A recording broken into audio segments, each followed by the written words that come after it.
We are group 6 and today we were discussing the principles of design. My name is Arvin. I am in the main pangalan. Kapalas Janan.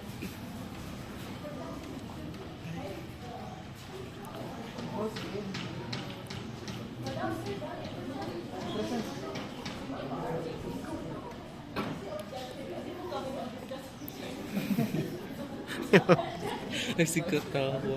So these are Oh the... my God. Basa ka? After studying this module, Should be appreciate principles of design as the opportunity for creative works and et al.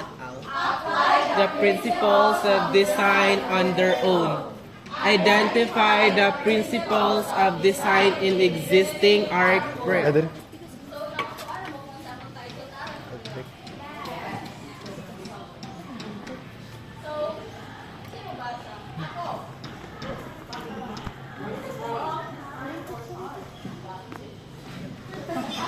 Are the mechanism of arrangement and organization for the various elements of a design in art. So,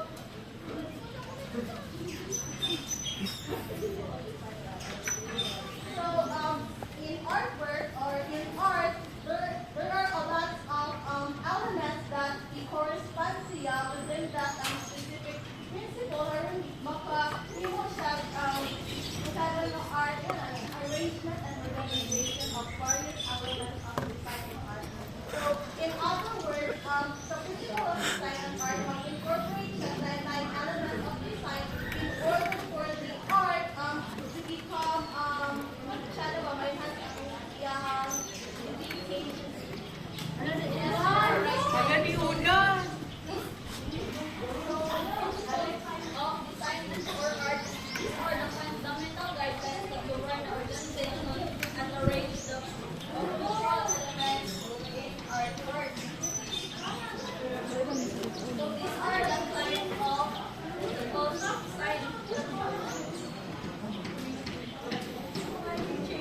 I suppose, so the first one is unity. Janvin. So unity is an important principle of design that gives the artwork a sense of cohesion or coherence. It is the wholeness or completeness of a picture. It is the feeling that everything in the work of art together and look like it fits. So, okay, so unity in the artwork. So it is all about the unity of the elements in the artwork in order for it to be look good and feeling perfect in the eye of the audience. Yes, you're right. So, ang example, alam niya, kay katong, magulong mo sa ng artwork. Asa na? Sige, landscape. William Shakespeare. Ano siya, muna siya nakuha sa unity kay nag-contain siya o kanan niya elements.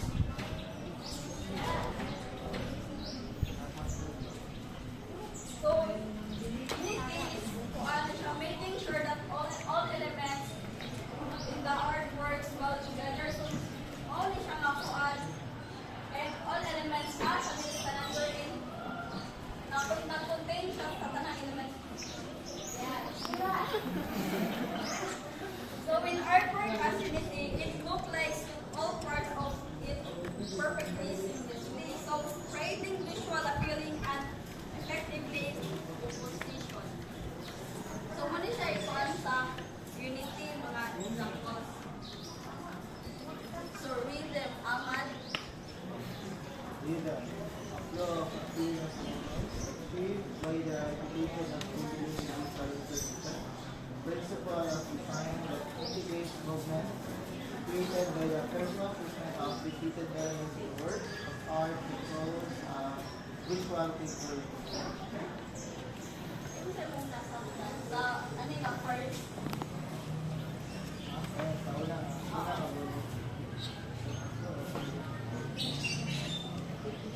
Alright. Alright, so the word verification. So a feeling of movement of freedom. Verification of identity visual information. Interpretation of similar elements. Well, kaning pangkadto principle of sign that indicates movements. Muna siya ikuha sa kaning limbo or beat. Muna siya example sa ana.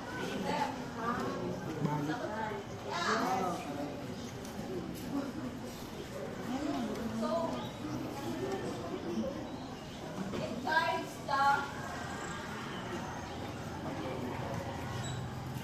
the viewer's eyes to artwork. Muna siya tawag o repetition of regulated of visual information. Well, it's a careful placement or specific elements sa work visual art because of visual before art. Ang theme kung muna siya speed or rate in which the visual elements is repeated. Well, ang beat ay muna siya regular repetition of visual elements creating a sense of pulse or rhythm. Muna siya example yapon sa rhythm kay mabantayan na kung na siya repetition na siya galing ang yakang kuan. Dala kanya through sa imong paglantaw. Muna siya example.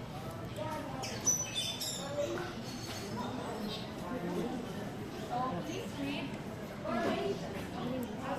Formation or variety. A principle of design concerns with diversity and contrast. It is achieved by using different shapes, sizes, or colors in art. So, income variation or variety classy. So, it is achieved by using different shapes, sizes, and colors in an artwork. So, by combining elements, or combining elements, this is the shape, textures, the value, the space, or mga na light. So, kung mayroon kang kanino, observe this picture. Tanawa, kung saan yung na-observe?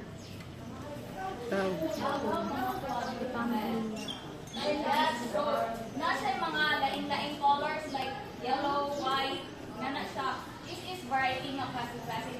May kang variety, pag may kang too much repetition,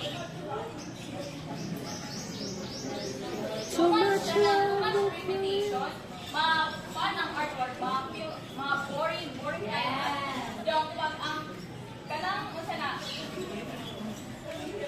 pag kanang dapat classic po ng artworks, po siya too much chaos o chaotic kayo ang artwork. So ngayon muna siya variety or lain-lain mga different size, colors, na siya.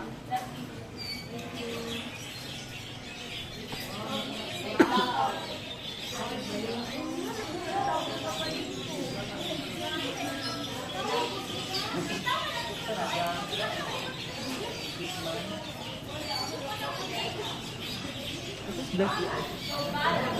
A way of combining elements to add a feeling of equilibrium or stability to a work of art.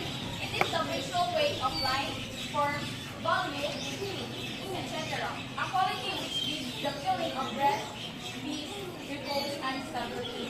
So this is the example. Take a look of small, big circle, tapos dito sa pikas. So, gamay nga circle. Pero ang hibog ato. It doesn't depend. Depend. Just define na kanay. I depend. Sa whole siya, o gamay, ma-unbalance siya. So, Naigaan ni sa daw bugat ang may balance, it refers to the arranging the different elements like light, shape, color, texture, or feeling of equal weight. So it doesn't matter if the whole side is not different or the same. What matters is the unlike visual weight. Or weight of visual weight, this is the different parameters like sizes, mga small size or big sizes. Muna siya. So yung type of balance. symmetrical face. Symmetrical balance. Symmetrical balance. Which both sides of a composition have the same position as in a mirror image for the two sides of a face. So, may isang symmetrical balance, it is the mirror image, like kung saan nagaling mo, parihan ito, sumura ka sa labing ka. So, another example of symmetrical balance, as anyone. Asymmetrical. Another example. Kaya ka nang malalangin. Filter sa camera. Camera is 60 Pwede po siya katong butterfly. Take a look of a butterfly. Imagining a butterfly. Nasa inuman siya pa yun. Yes, may pattern. Kaya sa baan. Wow, Ma'am Gray. Starfish. Muna siya symmetrical balance or a mirror image. Yes! Type of balance. A symmetrical balance. Actually, one side of the composition does not reflect the side but visually balanced. So then, our is allowing space. Sa shape sa asymmetrical. So imagine ka atong Starry Night. Kakising ka kitang Starry Night. What? Vincent Van Gogh art. Katong ito bang may brown tower kaya ang atong may na ito. So di siya perfectly balanced kaya symmetrical siya kaya nasa yung tower kaya but di ko siya i-balance niya through atong mga patterns sa mga elements atong circle, inana ito atong mga mga circle atong the rhythm of the movement of the what's that called? Line.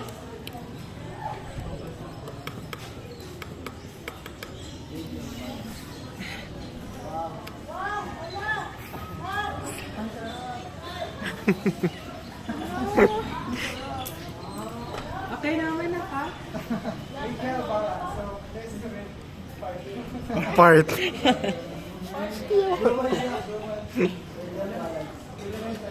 Labi ang sabukot mo. There is a circular distribution of elements that complex. Nagpautog. So, retail balance is one of examples sa retail balance in ating picture. From the center na sa itong time Mura siya katong naas mat sa una sa tawag mat sa grade 7. Modulo art.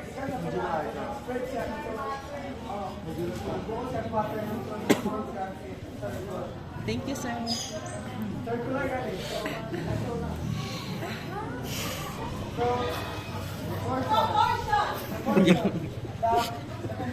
I think it's funny.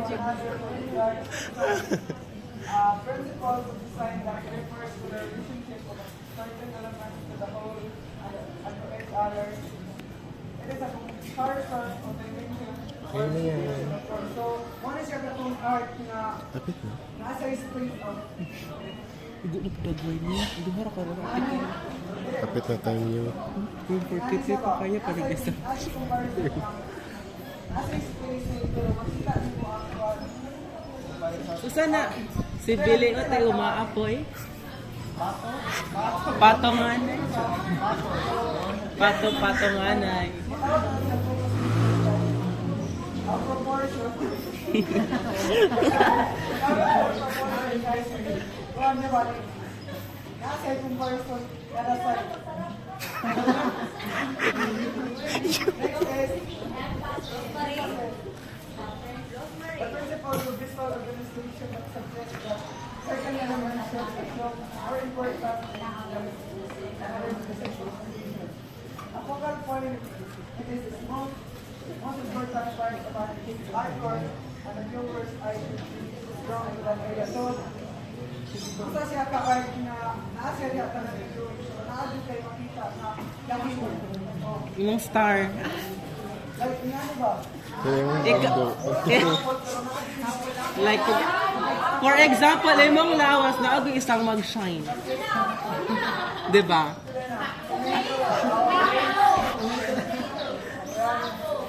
Asay man tomato daw.